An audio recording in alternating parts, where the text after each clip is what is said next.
여러분, 동시다발 전세 사기라.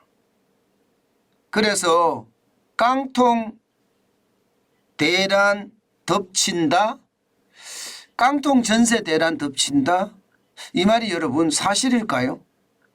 일단 깡통 전세라는 게 뭐냐, 여기에 대한 어떤 규정부터 필요하겠죠. 깡통 전세는요, 쉽게 말하면 시가보다가 전세가가 높은 걸 말합니다. 예. 이 주택을 팔아도 전세값을 내주지 못하는 것, 이게 깡통 전세라고 이야기할 수 있거든요. 그런데 이 깡통 전세가 지금 어마어마합니다. 여러분 이거 한번 보세요. 2022년 말입니다. 전국 주택 전세가율이에요. 전세가율이라는 게 뭐 말씀드린 것처럼 시가 대비 전세가 비율을 말하잖아요. 지금 보세요. 90.6%입니다. 거의 목에 찼어요. 목에 찼어요. 지금처럼 집값이 쭉 계속 떨어지면요, 이제 전세가율은 거꾸로 넘어갈 수도 있습니다. 100이 넘을 수도 있다는 이야기예요. 100이 넘을 수도. 만약에 100이 넘으면 어떻게 될까요? 이게 깡통 전세가 되는 거고요. 깡통 전세가 되면 전세 기간이 끝나면 전세 보증금을 굉장히 많이 내줘야 됩니다.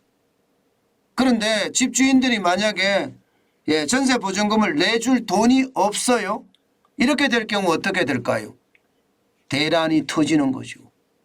그런데 문제는요, 이게 어느 한 곳에 집중되어 있는 것이 아니라는 사실이에요.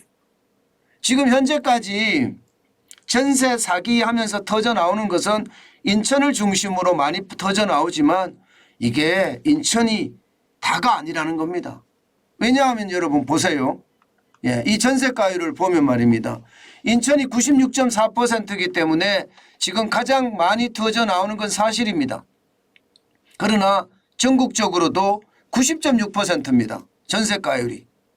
매매가격 대비 전세가율이 96.4가 인천이라면 전국적으로도 90.6이니까 이거 만만치 않거든요.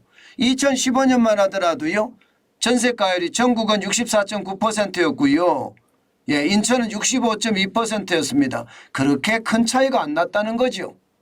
그런데 이게 임대차 3법이 시행이 되면서 계약갱신 청구권이 마구마구 적용이 됐잖아요. 그 바람에 집을 가진 집주인들은요, 2년 동안의 전세 가격을 4년을 묶어놔야 됩니다. 그동안은 2년 만에 갱신을 할 수 있었는데 이제는 4년 단위로 갱신해. 그러니까 당연히 전세 가격을 높일 수밖에 없었고요. 높이니까 많은 사람들이 지금 지방으로 수도권으로, 그렇지 않으면 아파트에서 빌라로 이렇게 쫓겨났습니다. 그 바람에 전세가율이 지금 엄청 올라간 거예요. 물론 그 바람에 올라갔다 이 말이 뭐 정확하게 정답이다 이렇게 말할 수는 없습니다. 왜냐하면 전세 가격이 워낙 많이 올렸으니까 이게 빌라 가격도 많이 올라갔다, 이거는 꼭 아니거든요. 분명한 것은 주택 가격 전체가 올라갔다는 사실이죠. 그런데 이 96.4% 인천 쉽지 않죠. 전국도 90.5%입니다. 이것도 만만치 않습니다. 이러다 보니까 말입니다. 지금 전세 사기라고 이야기하는 이 무자본 갭 투자가 전국에서 지금 터지고 있습니다. 이거 자칫 잘못하면요, 진짜 대란으로 번질 가능성 굉장히 높습니다. 여러분 이거 한번 보세요. 당장 말입니다. 인천에서 아파트 빌라 2,700채 가량이 터졌잖아요. 지금 광주에서도 터졌습니다. 전라도 광주에서도 빌라 등 600여 채가 지금 터졌습니다. 그리고 구리시에서도 수백 채가 터졌다 이렇게 이미 예상을 하고 있고요. 동탄 신도시는 오피스텔 250여 채가 터졌다고 이야기하죠. 부산도 터졌습니다. 오피스텔 200여 채가 터졌고요. 전남 광양에서도 노후주택 140여 채가 터졌습니다. 문제는 이게 다가 아니라는 거죠. 동시다발적으로 전국에서 터지지만 이 상황이 더 가파라질 수도 있다는 겁니다. 무슨 얘기냐? 이제 말입니다. 이 전세 만기 기간들이 계속 다가오는 겁니다. 계속. 전세 만기가 계속 다가오니까 기본적으로는요.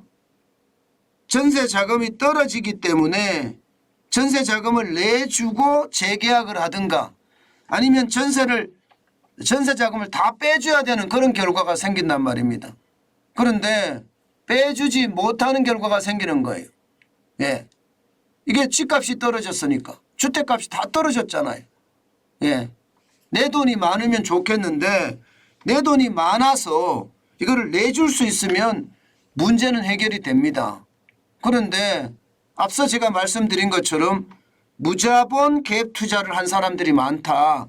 이 말씀을 말씀드렸잖아요. 무자본. 왜냐하면 대출받아서 전세 놓고 또 대출받아서 전세 놓고 또 대출받아서 전세 놓고 이게 굉장히 많은 속도로 늘어났기 때문에 저는 이것이 결국은 크게 충격이 올 거다 이런 생각을 하게 됩니다. 실제 시장에서도 보면 말입니다. 전국에서 동시다발적으로 터지니까 시장도 이제 겁을 엄청 냅니다. 여러분 보시다시피 2023년 3월입니다. 임차권 등기 명령을 신청하는 것이 전국에서 3,414건입니다. 그러니까 임대보증금 받아야 되니까 임차권 등기 명령을 빨리빨리 신청하는 겁니다. 서울도 적지 않습니다. 서울도. 이걸 보면 서울도 1,076이고요. 경기도 1,004고요. 인천은 719예요. 이것을 보면 말입니다. 위협을 제일 많이 느끼는 곳이 지금 서울이라는 뜻이에요. 서울. 그런데 지금 서울은 생각보다 많이 안 터졌잖아요. 그죠? 생각보다 많이 안 터졌다. 터지길 바라는 사람처럼 제가 이야기하는데 그거는 분명히 아닙니다. 왜냐하면 인천이 워낙 크게 터졌기 때문에 지금 보시다시피 인천이 굉장히 터졌잖아요. 그런데 서울은 없단 말입니다. 그런데 임차권 등기 명령은 지금 서울이 제일 많습니다. 1076이라고 해서 이게 경기가 1004인데 월등하게 많은 건 아니지만 전체적으로는 임차권 등기 명령을 많이 한다는 것은 그만큼 불안에 쌓여간다는 뜻이에요. 결국 말입니다.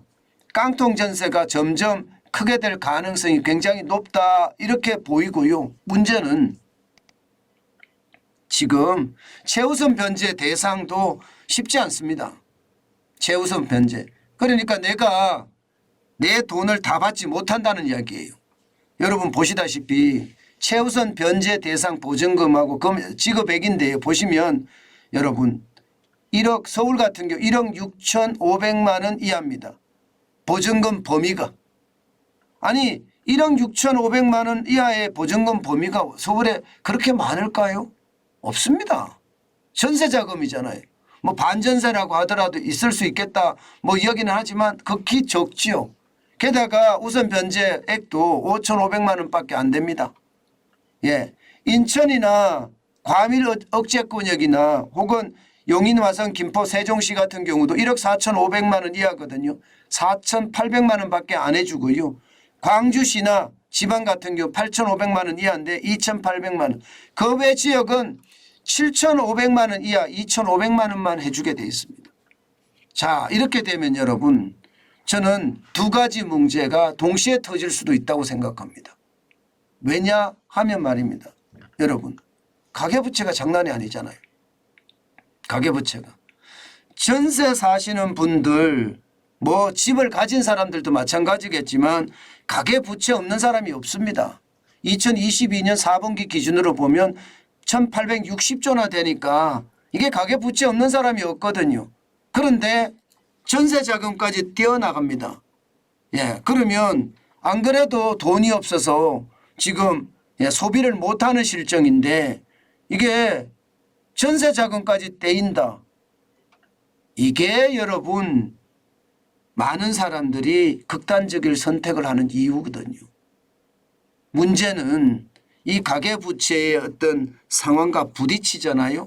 지금 대출 만기 연장 같은 경우도 133조 3천억 원이 지금 연기되어 있는 상태잖아요. 이 상태에서 지금 전세 자금의 어떤 문제 이것까지 겹쳐서 전국에서 동시에 이렇게 일어나게 되면요. 저는 진짜 무서운 게 올 수도 있다고 생각을 합니다. 이게 사인 간의 거래잖아요. 전세라는 게 여러분도 알다시피 집주인하고 세입자하고 거래입니다. 이 사인 간의 거래이기 때문에 정부가 개입하는 것도 한계가 있습니다. 지금 말입니다. 윤석열 대통령이 경매 멈춰라 그렇게 이야기했지만 뭐 이미 추심으로 넘어가서 경매가 계속 진행되는 것은 어쩔 수 없거든요. 이게 사인 간의 거래를 정부가 들어가서 막아라. 참 어렵거든요.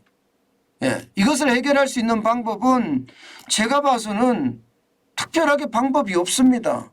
그렇기 때문에 최소한의 법적 장치, 뭐 특별법이라고 이야기하겠죠.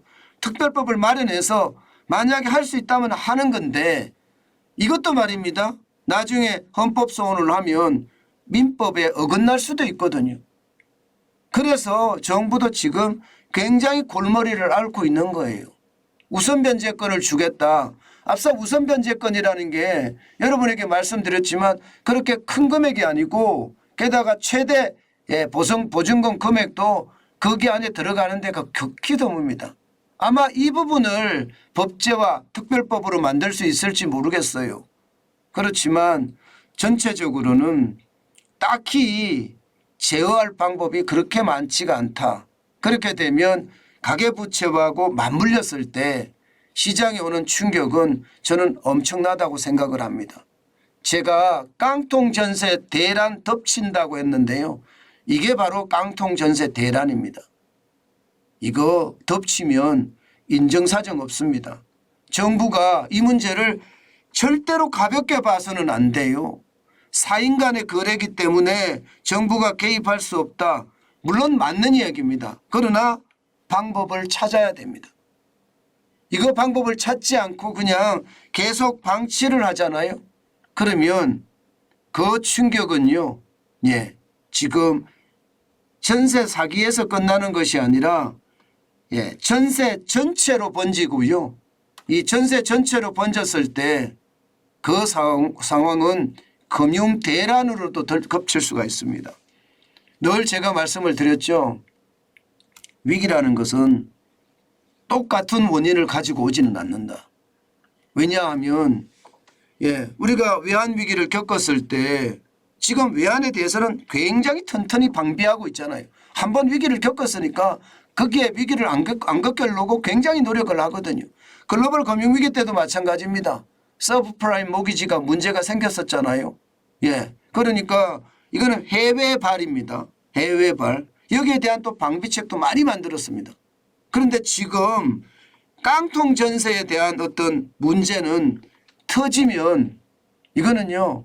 아직까지 방비책이 없었기 때문에 이만큼 온 거거든요. 이게 전국에서 동시다발로 터지기 시작을 했고요. 이게 지금 다른 것과 맞물린다면 저는 사정이 굉장히 크다고 생각합니다. 여러분 회색 코뿔소라는 이야기 제가 말씀 많이 드렸죠. 우리가 뻔히 보고 있으면서도 피하지 못해서 뒤집히는 게 회색 코뿔소다. 코뿔소가 워낙 힘이 강하니까 뛰어오는 걸 보여요. 피하고 싶어요. 그러나 워낙 거대하게 돌진해 오니까 내가 피할 수가 없어서 뒤집어진다는 이야기거든요. 이게 회색 코뿔소입니다. 블랙스완은 우리가 알지 못하는 위기가 우리에게 다가오는 거고요.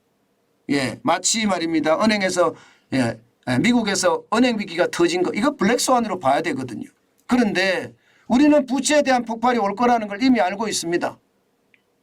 이게 회색 코뿔소거든요. 근데 부채에 대한 위기가 이 전세 사기로 인해서 터질 거라고 누가 생각하겠습니까?